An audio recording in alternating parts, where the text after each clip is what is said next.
Skeptical. Exactly. You should be hyper skeptical about everything, even the Bible. So then you don't know if you could trust the Quran then. No, you see, this is where you're wrong. So being hyper skeptical, by the way, every single person should do that with every single text, whether it's the Quran, whether it's the Bible, whether it's the Torah, right? Because this is our souls, right? Now, here's the thing. I was hyper skeptical about the Quran because I'm not going to just believe something because I was born in it. I'm going to look through it. And the Quran actually has two tests. So God in the Quran said, I don't know if the Bible has this, but the Quran says, okay, so the Quran actually answers this in a beautiful way. It's like so God says in the Quran, if this is made by a man, there'd be a lot of mistakes and contradictions in it. So find one. So that's the first test. That's the first threshold, right? I have one. Find one contradiction or mistake. So that's number one. I have one. And number two is I have one. Produce a chapter like it. So those are the two barometers. So you should be hyper skeptical, but you should also see and test for yourself if it passes those two barometers. All right, so here's Does it contradict? Is there any mistakes? And number two, can you produce a chapter like it? And it's been passed for the last 1400 years. No one's ever been. So I got you. So I have a contradiction that I want to show you. And you're going to take how you take it, but yeah, how I think it's going to go, but I'm going to show you one. I mean, let's talk about Christianity. I want to talk about Christianity. I want to talk about the Bible. I want to talk about Jesus too. Let's get there after. In a second. Yeah. Sure. Yeah. Two, Omar did it. Omar brought something like the Quran. He came up with 3 verses that ended up in the Quran that Allah agreed with. You're talking about Surah Al-Haqqa. And no, he didn't. He didn't. He didn't bring it. When it came to women veiling themselves, the wives veiling themselves, that was Omar. When it came to again, that's a hadith, right? You're going back to the hadith. Well, that's how you know you don't know anything without the hadith about Islam. You don't know what your Quran is without the hadith. Yeah, but if the hadith contradicts the Quran, you throw it out. That doesn't contradict the Quran. But you're saying that someone the Quran itself is a hadith, bro. It's a hadith. Okay. So basically, if Omar, right, if he does something or anybody does something, right, and God wants to reveal it, God will reveal it, but it's not that Omar wrote it or he said it. It was God revealing it to Prophet Muhammad through Angel Gabriel. So Omar didn't reveal anything. Okay, so when it says that Allah agreed with Omar, Omar said something. He said 3 things, boom, boom, boom.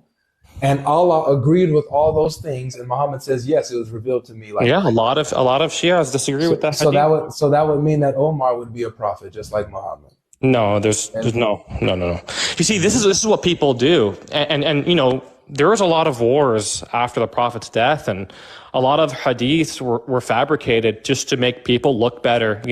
I would probably take the hadith, but not in the way that you're taking it, though. I wouldn't take it. So how do you take it? How do you take when it says? Yeah, Omar did something great. Omar said this. Omar did something great. My Lord agreed with me in 3 things. I said boom, boom, boom, and then it was revealed that way. Who's narrating this? Omar himself. He's narrating it to who? To the people. Let's see. I'll bring up the hadith exactly. Yeah, what's the hadith? I'd love to read it. So we just very interesting. Just so we're on the same page. And is this so? Is this like you're trying to like what's the point here? Like, so the point here is that when the Quran says bring something like it, someone did. Omar brought 3 things like it. He didn't say a verse and then God took his words and put it in the Quran. That's not what happened. That's exactly what happened, bro. I'm gonna show you, man.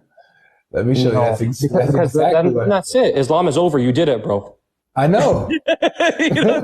I know. It's either that or there's a language barrier. No, it's no language barrier. There's none of that. Islam is finished, bro. Come to Christianity. No. Come on, bro. All right, look. So I'm a turn it on the screen so we can all see it. Okay. You didn't do it, bro. I like you though, man. I do like. I like you too. I like you, Davey. Avery actually is right. Sorry. Yes, sir. No, you call me dude. It's 21st century. Omar, let's search this up though, because here it is. Oh, okay. What is this? It's Sahih Bukhari 4483. If you want to look at it yourself, this is on Sunnah.com. Yep. Okay. And it's narrated Anas. Okay, so it's narrated Anas, not Umar. Excuse me. So narrated Anas, Umar said, I agreed with Allah in three things. Or said, my Lord agreed with me in three things. I said, O Allah's messenger, would that you took the station of Abraham as a place of prayer. I also said, O Allah's messenger, good and bad persons visit you. Would that you ordered the mothers of the believers to cover themselves with veils. So the divine verses of Al-Hijab, veiling women, were revealed. Why were they revealed? Because Omar said it. Omar the Great, right? Yeah, no, this is not real, because how could Omar, a human? No, but this is why we disagree now. And this is the problem with only taking hadith, right? God is all wise. So how could a man tell God what to do? The point. Hold on. Allah says, I am the all wise. So here's the point. The all knowing. The point, right? That's God. Listen, here's the point. The point is that would prove the Quran and Islam false because it met the challenge. Therefore, it's not from God. We can't just say when the Quran makes a challenge, right? And then we find somebody that meets the challenge, then say, oh, no. See, this has to be fake. Or this is Sahih Al-Bukhari. This is the best sources. So the only conclusion is that the Quran's challenge was met, and therefore it's not from God. Okay, so let me ask you a question. Sure. All right. God is all-knowing, right? I mean, this is a stupid question. We all know God is all-knowing. Why would a man, right? Why would a man say, oh, we should do this, or we should do that, and then God listens? Like, we're not understanding it fully, or the hadith is fabricated. Right. No, we are. By the way, Muslims, there's nothing wrong with saying something is fabricated, by the way. This isn't an L or anything like that, because once he finds a contradiction with the Quran, which he never will, then that's the real L, which will never happen because it's from God. There is none. No one in 1400 years has been able to find a contradiction within the Quran. He's going to a hadith that may or may not be fake. And if it is real, then we don't understand it because we don't have the knowledge. I mean, I'll just be honest with you. What do you mean you don't understand it? It's not rocket science. Like, do not allow Islam to insult your intelligence. You're smart enough to read what's in your face, like I am. We don't have to be,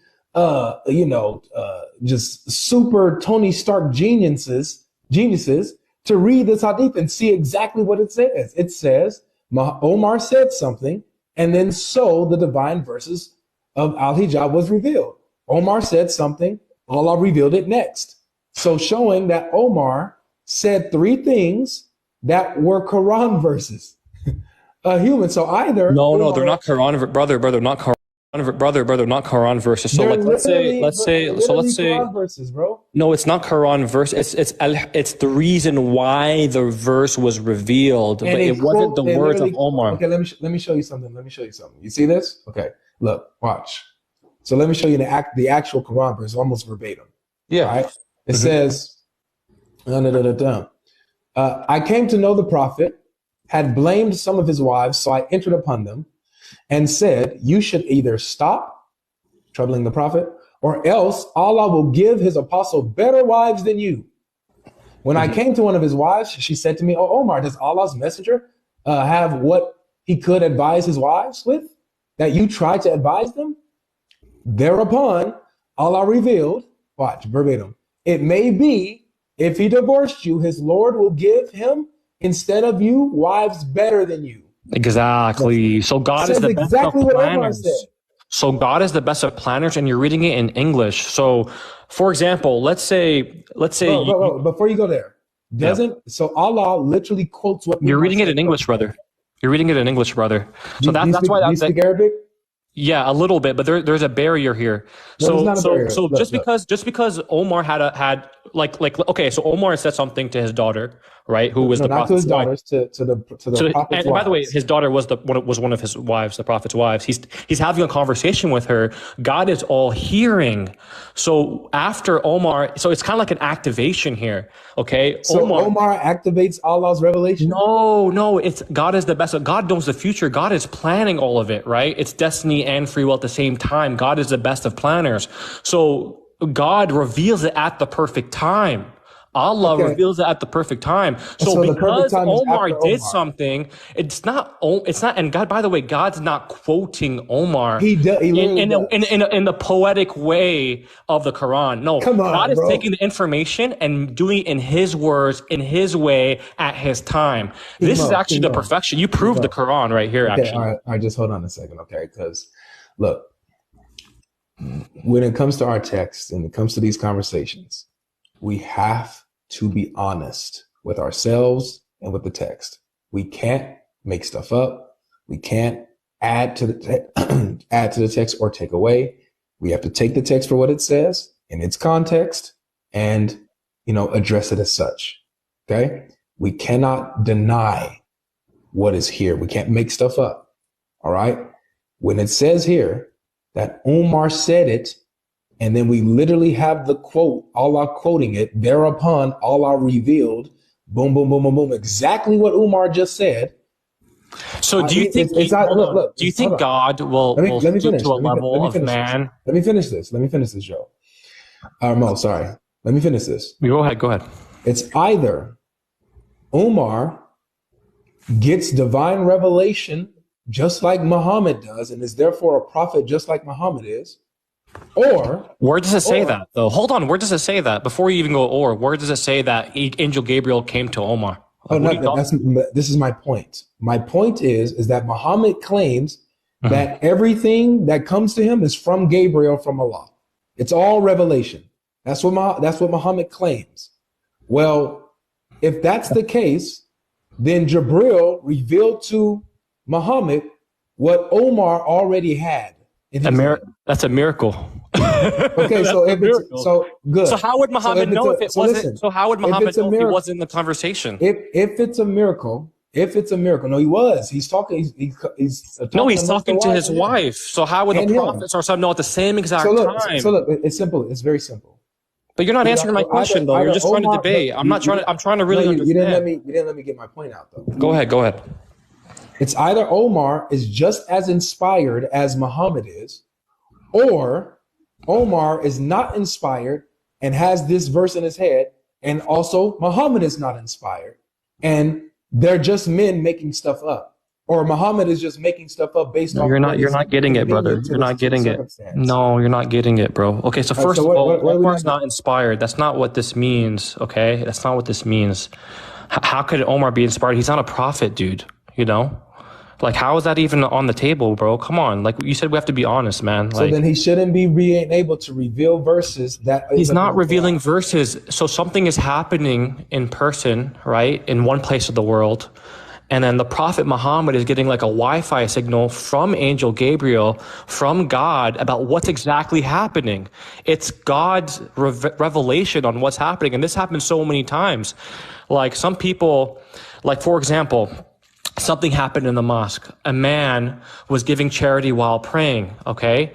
The prophet wasn't in the mosque, but the prophet got Angel Gabriel with what's happening from God himself, right? So this happens a lot where a situation is happening and God is revealing what's happening to the prophet. That's what makes him a prophet, because God is all seeing. So God is the ears of the prophet in this situation and the eyes of the prophet in this situation. You get what I'm saying? And I don't mean actual eyes and ears and hands. I mean it from the metaphorical way, of course. So this is just proving that God is real here, and God is seeing something happening and then revealing it to the prophet at the same time, bro. Okay. Omar can't reveal anything. And by the way, the Quran linguistically in Arabic, we can't even make a sentence like it, bro. So even if God is quoting, right, someone, like for example, God quotes Pharaoh.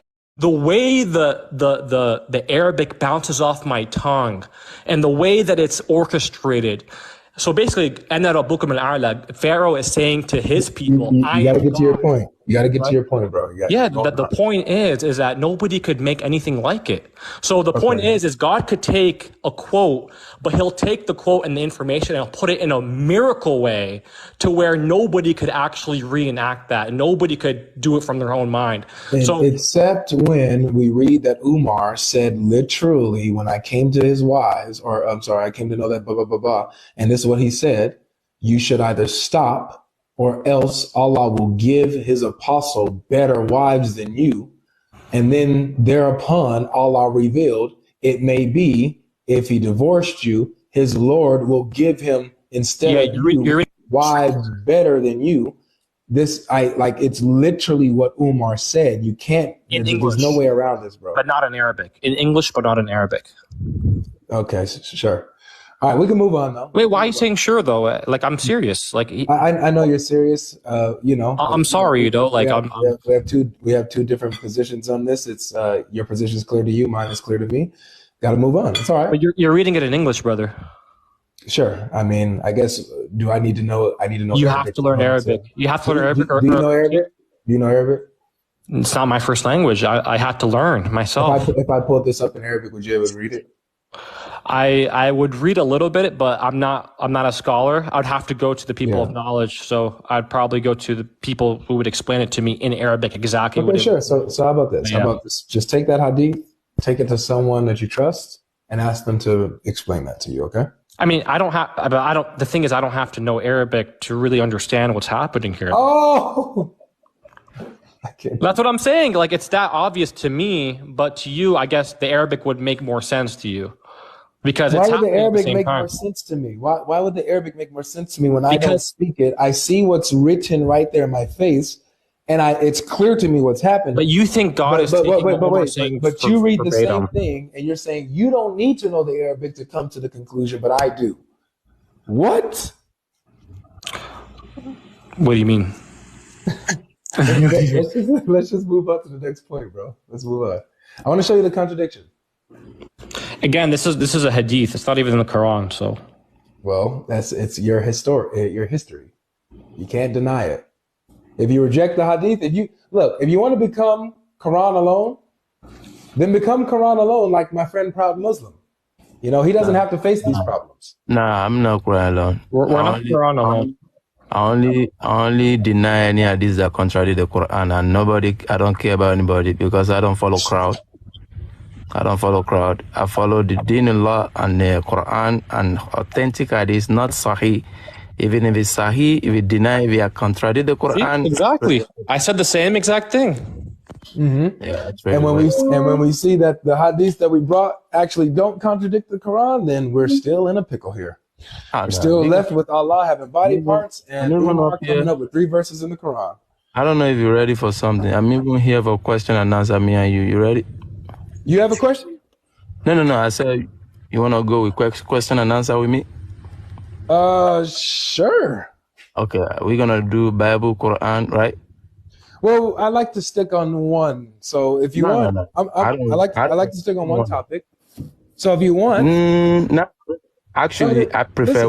It's okay. If you want, I'll give you like... Listen, Proud Muslim. I'll give you the floor to ask me Bible questions. Okay, you can ask me Bible questions like, for a good, at least, 20 minutes or so.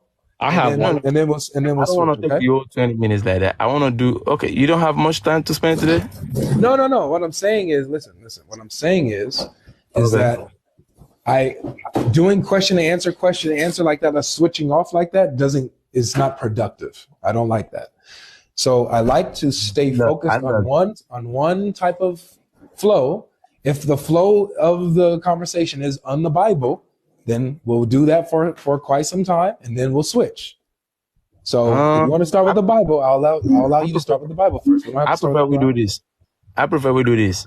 I'm going to ask you a question on Bible. You're going to ask me a question on Quran. Then we'll keep going. I just told you no. No, I don't like that. That means you're running for me. No, you're running for me. Brother, we got to respect his space. If he wants to do it, he knows me. He knows me. He's my friend. Yeah. So you look, I'm literally giving you time to question me about the Bible, just solo. You know? Okay, how many questions are we gonna be doing? I'm gonna ask you 2 questions. You're gonna ask me 2 questions, or one question No, at a I'm Just, gonna, just, just, just ask him a question, bro. Let's just get the conversation going. Just ask him a question. This is what we're gonna do. I'll give you a time. I'll give you time. You have 15 minutes. 15 minutes. You can ask me whatever on the Bible. We'll just talk about specifically the Bible and your questions.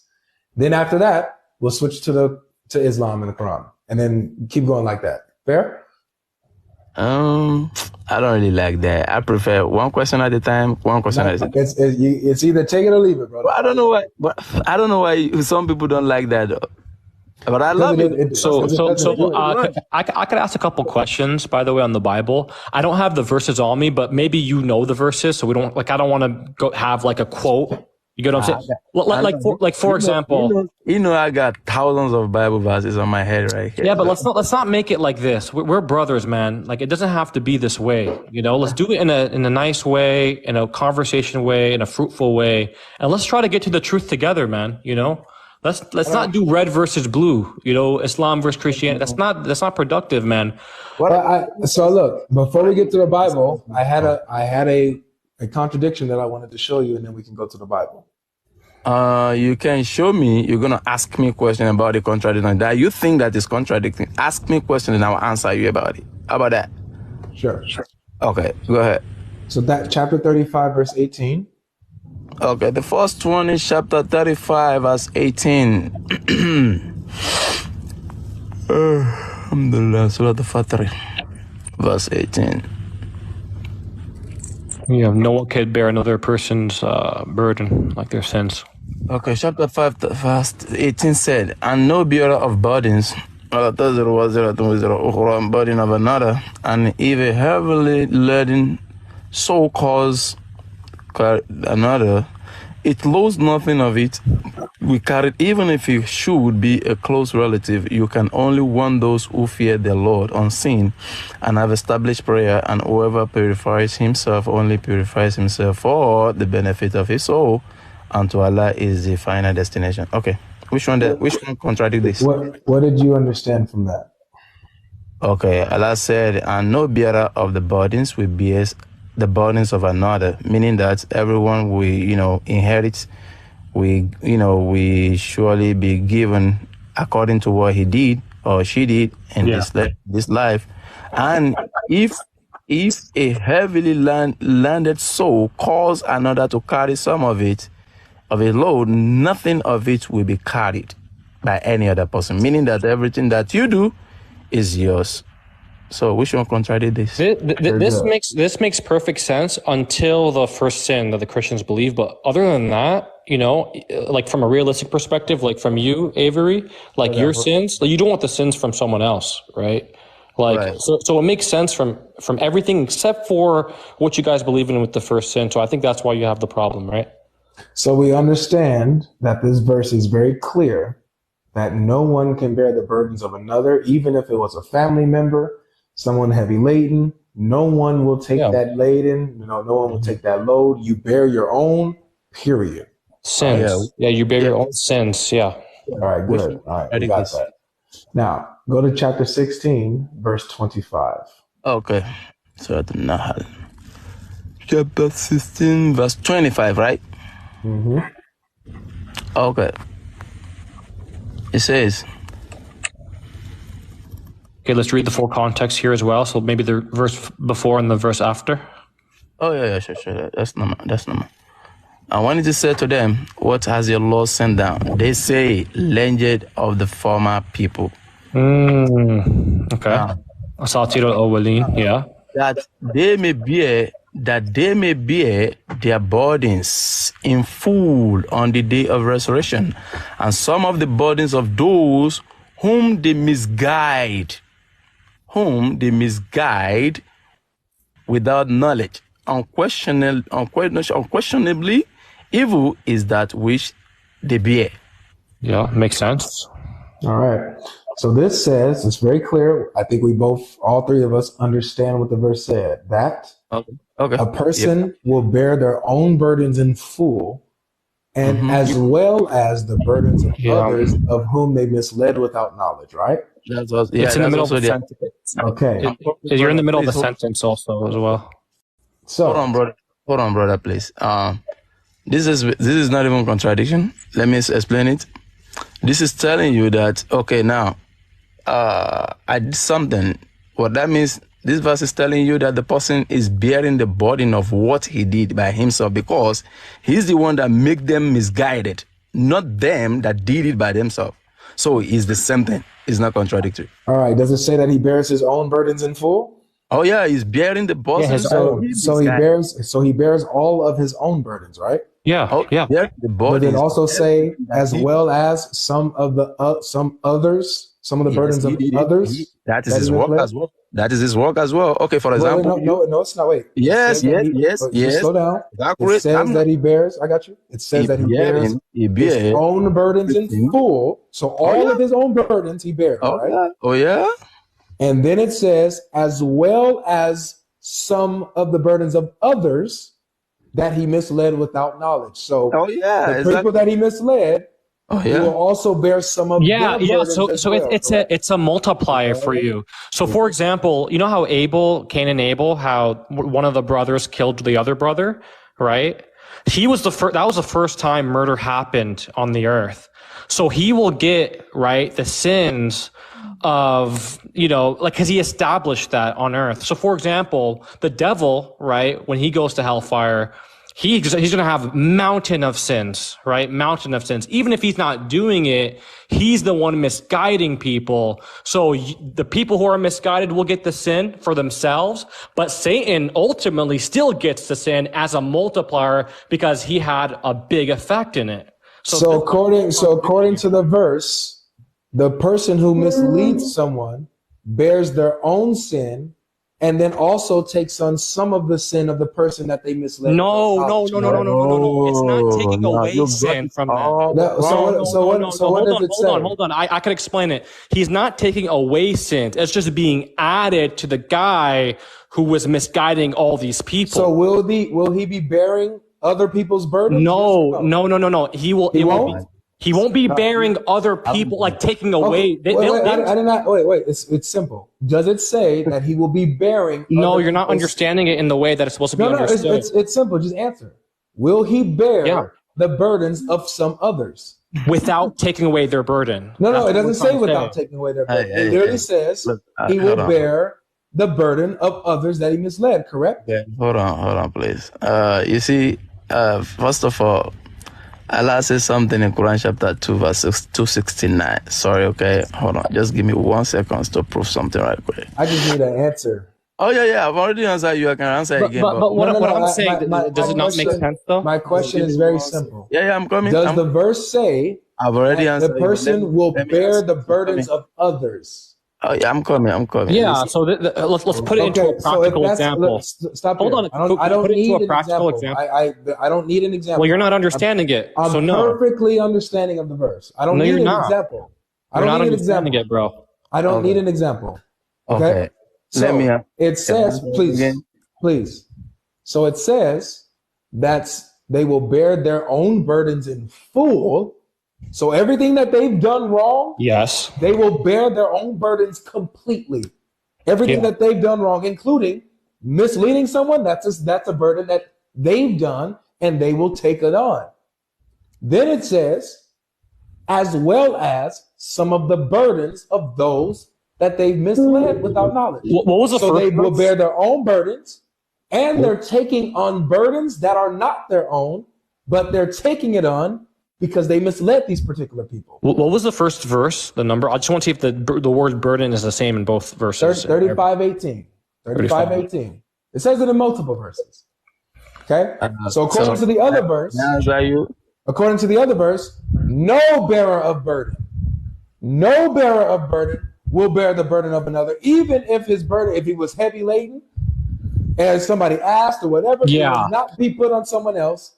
You will only take your own. So when Pharaoh, that's what 35:18 says. Yeah. So but then 16 says, well, actually, there is a case where someone will bear the burden of someone else. as long as it's All someone right. they've misled. Chat. That's a contradiction. Chat, if what I'm saying doesn't make sense, please tell me, okay? Because this is an example. If Pharaoh tells his soldiers, kill all the Jewish babies, okay? Because Pharaoh was an evil man. Hold on. Let me. I'm telling you, you got to say unalive. Don't say that word. Sorry. Unalive. Sorry. Let's. Okay, Pharaoh's telling his soldiers to do bad things, okay? And these soldiers do bad things. They are going to get sins for that. But did Pharaoh gave them the order? So is Pharaoh gonna take away their sins because Pharaoh gave them the order? Or did they do bad things as well? So what God is saying is they will all be punished. Pharaoh, just because he gave the order, you still did the order. So in this verse, it's saying that the people, right, that misguide and mischief, they won't get they'll because Pharaoh didn't do the act. He still ordered the act, but he will still get the sin of the act and the command, and the people doing the act will get the sin for the act. But Pharaoh will be multiplied because he ordered it, and it was sanctioned, and it happened. So he'll get multiple sins for that. So that's what that means. It's pretty simple. Okay, so I heard you out. Now I'm going to respond to this. The reason why that doesn't work is because you're making it up and putting that interpretation into the text. It's not what it says. It doesn't say that the person will not be punished for that anymore. It literally says, and it's very simple, very, very simple. The one verse says, no bearer of burdens will bear the burden of another, period. Yep. So what do you think that means? No, let me finish. What do you think that means? It's simple. You will only bear the sin, the burden that you have committed. No one else's. No one else's burden will be put on you. Exactly. That's what the verse says explicitly. Is that fair or not fair? Then you go to 16. It's not about whether it's fair or not. It's about the contradiction. You go to 16.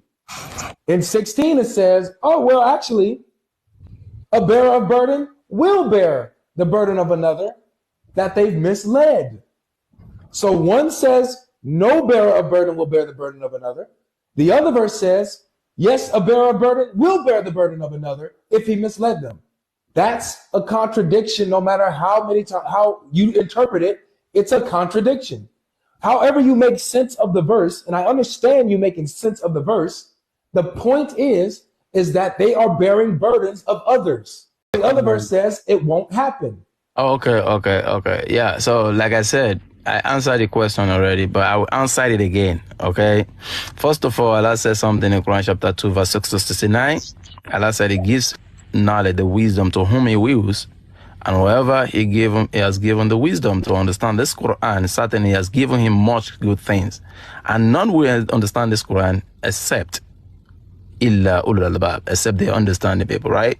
What Allah is telling you right there is whatever you do and that you influence people to do, you're going to gain it. Meaning that everything that the person is still bearing is his work. So it's nobody's work. It's his work. Because he's the one that misguided him. So he have to get everything that he did through those people that because they don't know. He is the one that caused all those things. So you have to gain it. You have to be rewarded for everything that he done. So you take it as a contradiction. Okay, no problem. But we have explained it to you and I've answered to you. Now I have my own question. Can we go? Yeah, let me just finish this one and then we can move on to the Bible. You say it's contradiction. That's good. Let's go. Okay. So I don't accept look, that's contradiction. I want to say this though. I want to say this. You making sense of the verse, I grant you whatever interpretation. Your microphone, that microphone is muffling. No, but yeah. Hello? Maybe it's off or something. Oh yeah, you're good, Avery. How about this? Is it better? Yeah. I'll let you go. I'm not going to interrupt you, but let me respond when you're done. Okay. So, no matter how you interpret this, so it sounds like how you interpreted it is going against what the verse says, that the burden that the person is taking on is really his own.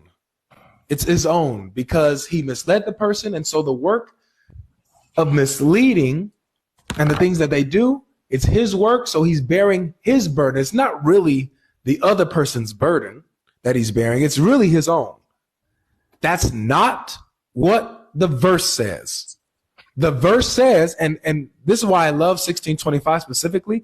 There's another verse that says this, but I love 1625 specifically because it says that they will bear their own burdens in full to its completion.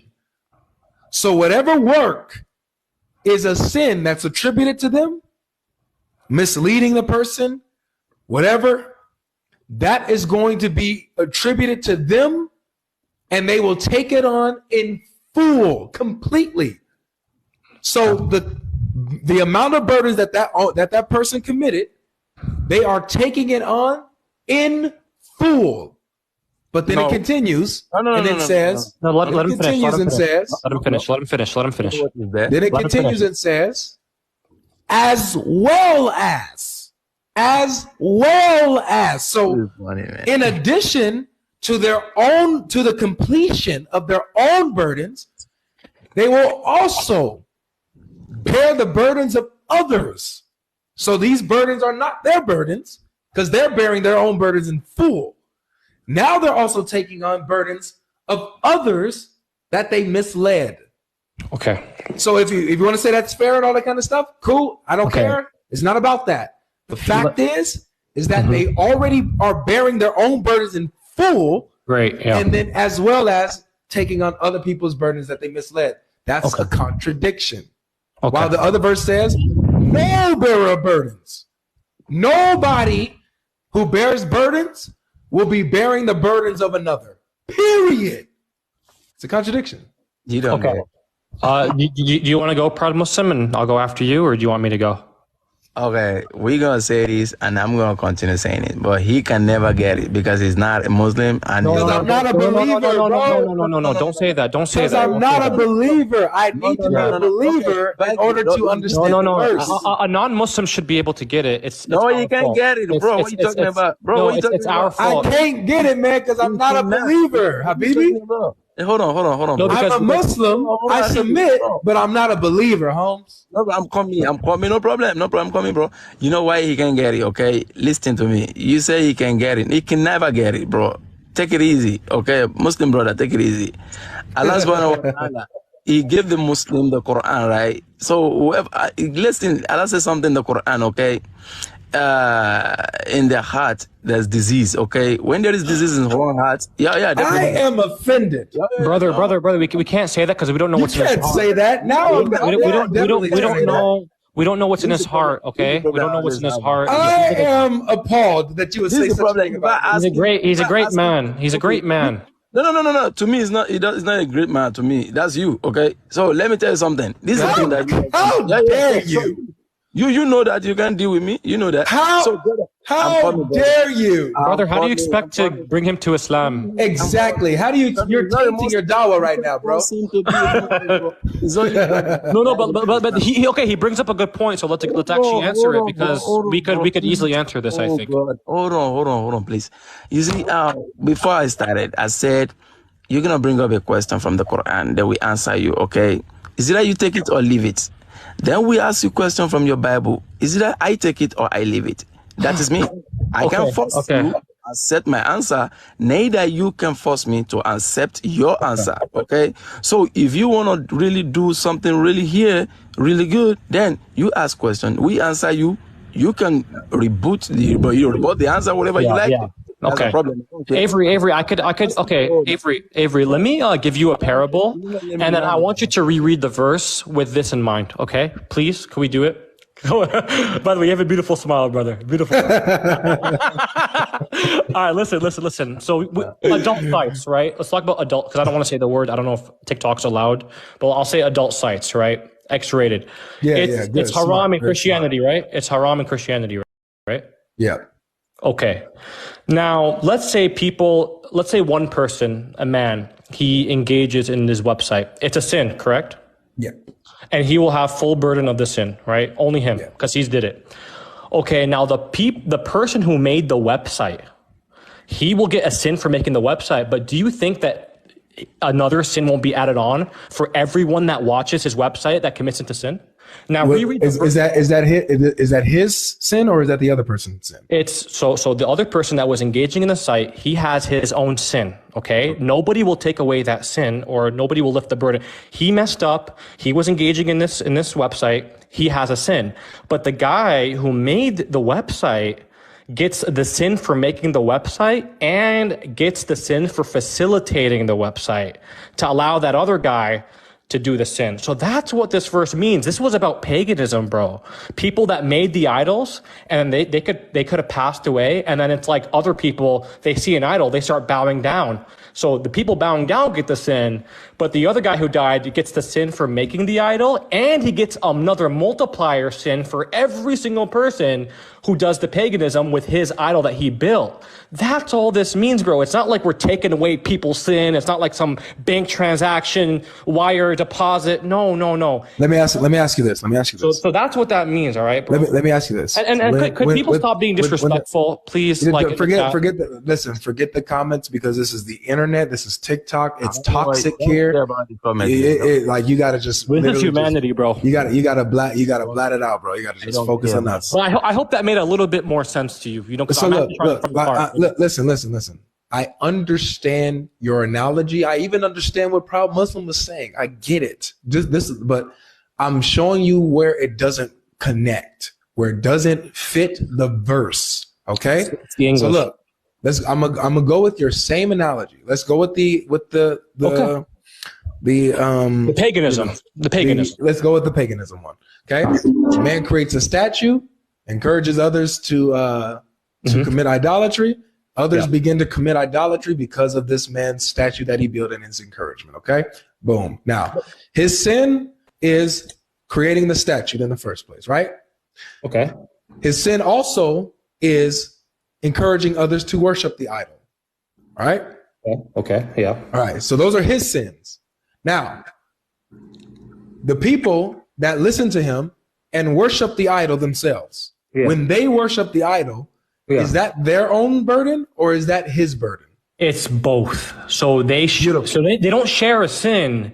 They get a sin, and then he gets another sin. That's what that is. Okay. So every time someone begins to worship that idol, that person's worship of the idol becomes a sin for the creator of the idol, right?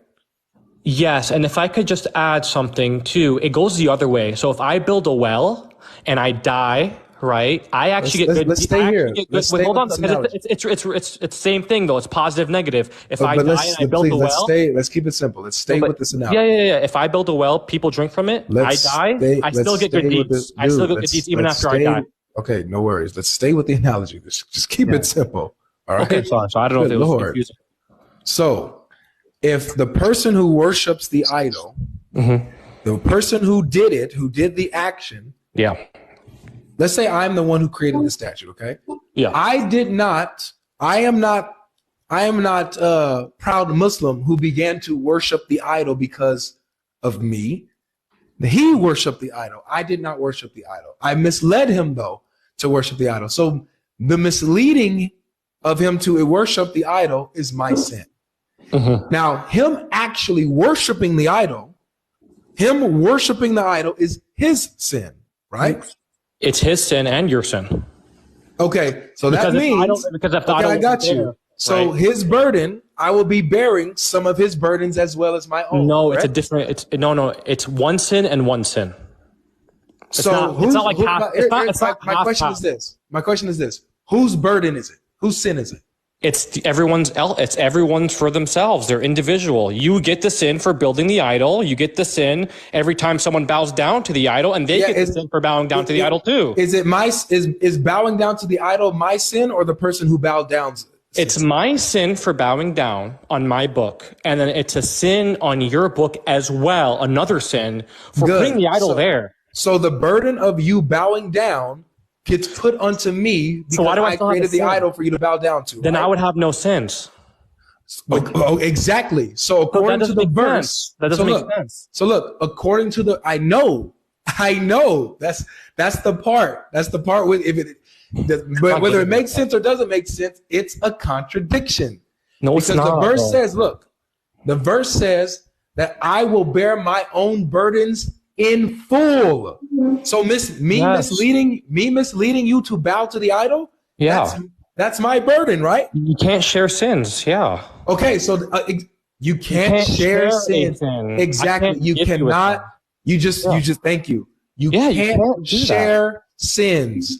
Yeah. So you bowing down to the idol, it's not both of our sins. It's one or the other. It's either my sin but you get or a sin it's your sin. It. But you built the idol to mislead people. You should get a sin for that. Exactly. So the misleading is my sin. The bowing down is your sin. But who's getting that burden of you bowing down? Me. Not according to the verse. According to the verse, no, I'm getting that burden of you bowing down. And if you never put it there, I would have never bowed down. Exactly. So the point is, So the point is that I'm bearing the burden of misleading you to sin. So your sin is being put onto me because I misled you to do that. So bearing in this case would mean that you're taking the sin away from me. I'm taking the sin. But so that means okay, let's use numbers. One sin and one sin, right? Sure. If you were correct with this, that means the person bowing down has 0 sins, and that's not true. Correct. But that's not true. That's not what this is talking about. But that's what the verse says. No, it's saying that they must bear their own burden, but people.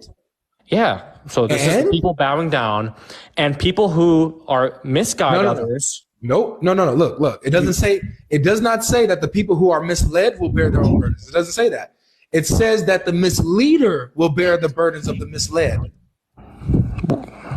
The leader. This is 1625. Yes. The misleader will be bearing the burdens of the misled. It doesn't say that the misled will be bearing their own burdens. Their burdens will be put on the one who misled them. So am I going to ask question or not? Whenever King Mo feels finished with this, we can move on to the Bible. Okay. I mean, I understand it the way it is. I don't see, where do you see misled? Like, I don't see that in 1625. It says that they may bear their own burdens and their sins, right? In full day of judgment. And some of the burdens of those whom they misguided without knowledge. There you go. Misguided, misled, same thing. So they get a sin for building the idol, and then they get sins for everybody else that they misguided. But that doesn't mean that they took away sins from the people they misguided. Well, if they get sins from people misguided, and then the people that are misguided get sins for doing bad things. All right, so let me ask you this. That's very clear. Let me ask you this, okay? When we go back to the first verse, right? What does it mean when it says, "No bearer of burdens will bear the burdens of another"? What does it mean to bear the burden of another? So if we're in Judgment Day, right, and I'm a sinner, I'm very bad, right? And Avery, you're good, man. Like, God loves you. You're on the path, right? But you like me, you like my vibes. You remember me from that one TikTok night, And I'm just like, bro, could you take a sin from me, bro? Like, I need one, like, maybe take a sin. Maybe we'll do some transaction here so I could go to heaven, or maybe level 1 while you're level 7. Right. And it won't happen, right? And it won't happen. It's like that, right? Okay, good. So stop there. Stop there. So we understand that bearing burdens means taking on burdens, taking on sin. Taking people's sins away from them and onto you. Okay, so that's what bearing burdens means. From my knowledge, yes. Yeah. Okay, good. Very good. I have the same understanding. So no bearer of burdens, one who bears burdens himself, his own burdens, will bear the burdens of another, will take on the sin of another, will bear the burden of another. Okay? Yep. Mm-hmm. Flat out. Now, the other verse, 1625, says that I will bear my own burdens, and I will bear the burdens, taking on the sin of others that I've misguided. Yep. It's a contradiction. No, it's not taking their sin. How do you change it all of a sudden, bro? It's not taking the sin. It's they get additional sins for everybody they misguide. Okay. Well, I rest my case here, and you rest your case. Let's go ahead and let's let Proud Muslim get to his question. That was a good exchange, though, King Mo. Good exchange, bro. No, bro. I'm not. That was just my gaming clan. I'm just Mo. Sorry. Oh, Mo. Okay. Yeah, That, no, that was only a good God can. exchange. Salam alaikum, Sheikh. What up, Imam? Okay. Can we go to Second Chronicles chapter 9? Second Chronicles chapter 9, verse 25. What does it say? Read it. What do you mean read it? You got it open, don't you? Proud. You can't be hostile as a Muslim, bro. Come on. Bro. I don't know your history though, so I mean I'm coming in the middle of the story. Me and Proud Muslim are the best of friends. He loves me and I love him. By the way, while you guys go at it, I'm gonna do some more research because maybe there's an explanation for 3518. So you guys go at it. You better not use no hadith because we don't trust hadith. no. Chill. We original Quran only Christians up in here. That's right. All right. So what does it say, bro? Okay, Second Chronicles chapter 9, verse 25 says, and Solomon had 4,000 stalls, 4 horses, and 4 horses and chariots, and 12,000 horsemen, whom he bestowed in the chariot city, and with the king at Jerusalem. What do you understand with that verse? Why are you taking my style? It's not mine. It's not your style. Okay, sorry. Why are you taking my style? Let me Get your own swag, probably. Okay, no problem. No, Okay. but hold on. Let me plug in the verses here. Okay, so you said Second Chronicles 9, Yeah, 25. 25. Mm-hmm. Second Chronicles 9, verse 25. Yeah. And what is the other verse? There was the other verse would be First Kings. First Kings. Yeah, chapter 4, verse 26. 4:26. All right. We are going to put these side by side. And we're going to look at these and see if there's a contradiction here. All right. So looking at it, I think it'll help if we all see it as well.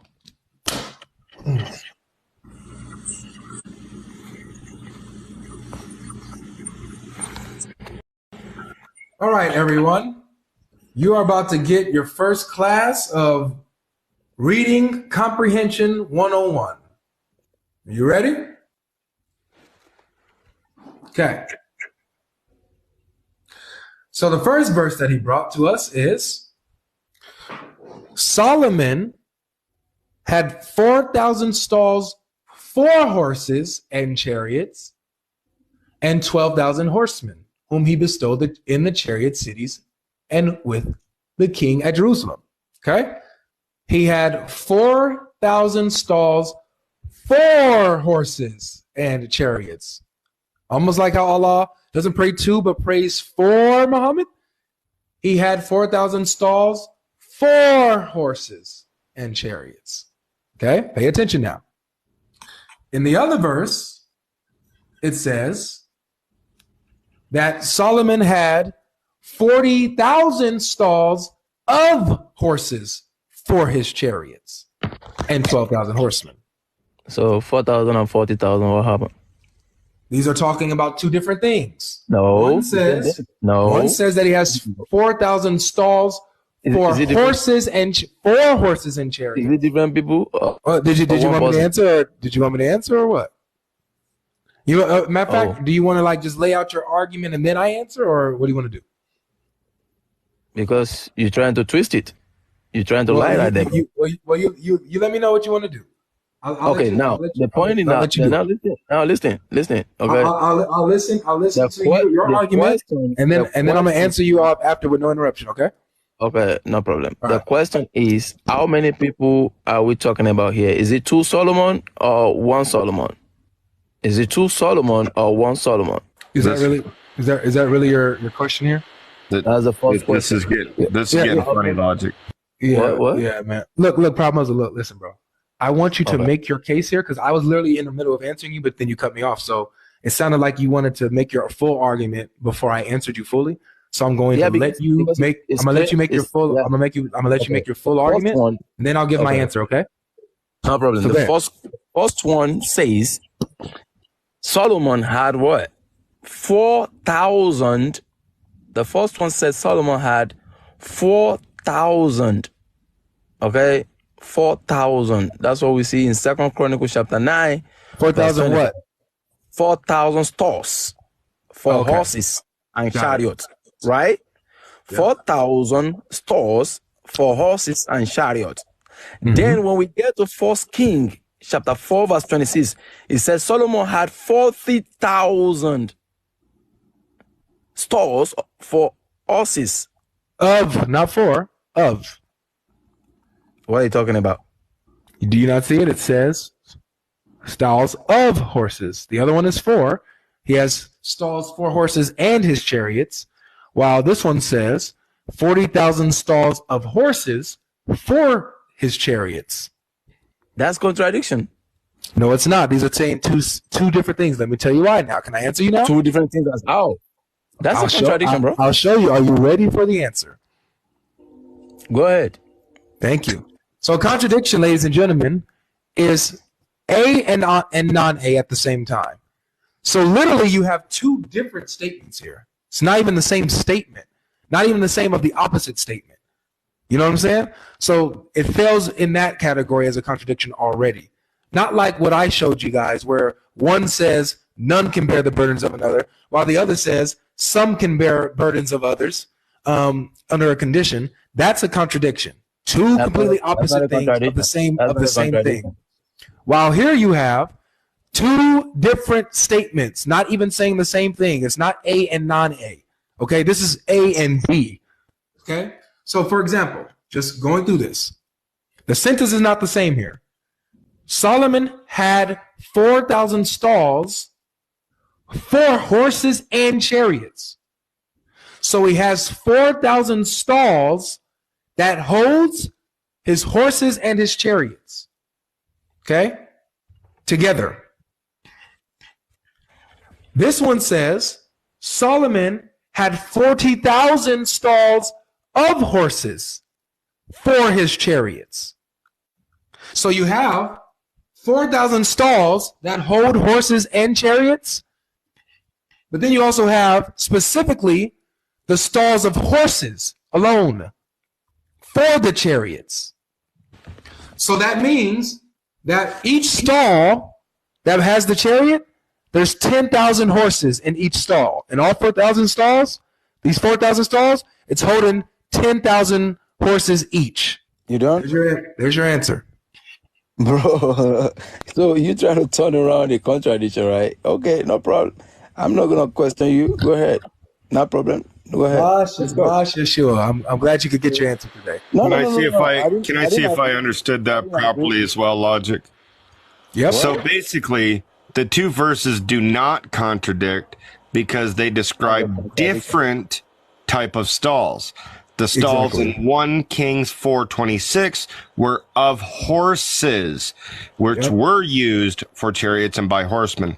Nothing in the verse says that these stalls were for the chariots, though.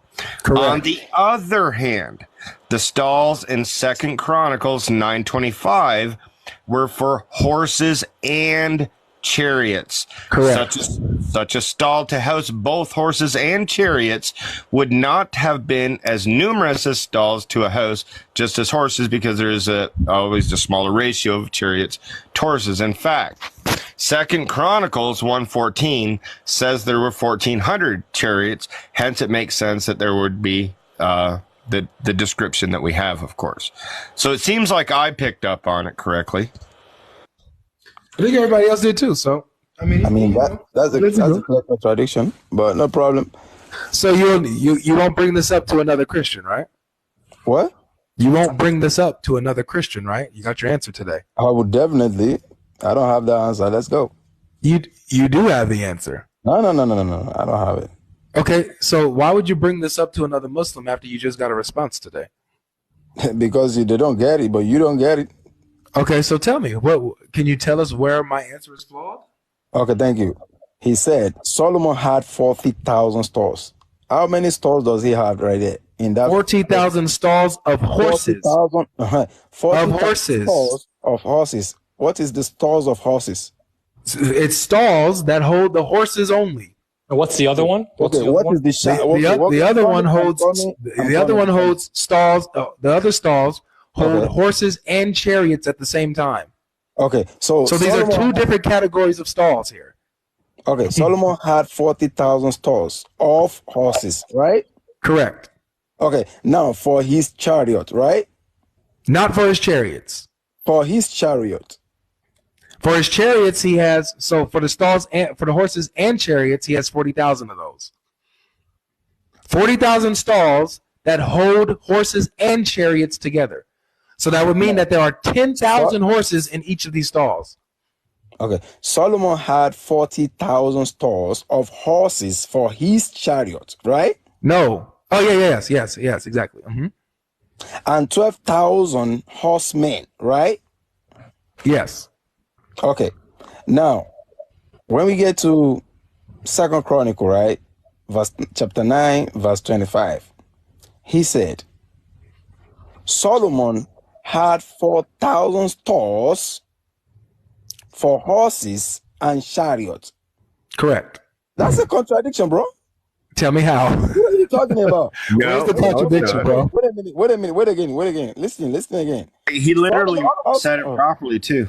Yeah. I mean, honestly, what are we arguing here? Like, we're arguing little words and stuff. We should argue main ideas, like how could a man be God? Or Hey Mo, can you at least look at this, Mo, and see that in Second Chronicles 9:25 that it's saying that these stalls are for the horses and the chariots, and in 1 Kings 4:26 it says that the stalls are of the horses for the chariots, but it's of the horses, not of the horses and the chariots. Yeah, sure. And by the way, the first one is just horses. The second one is horses and chariots, right? I mean, we can see where proud Muslim is coming from, right? But I mean, that's a good answer. It is different technically, right? It is different, but it could be this.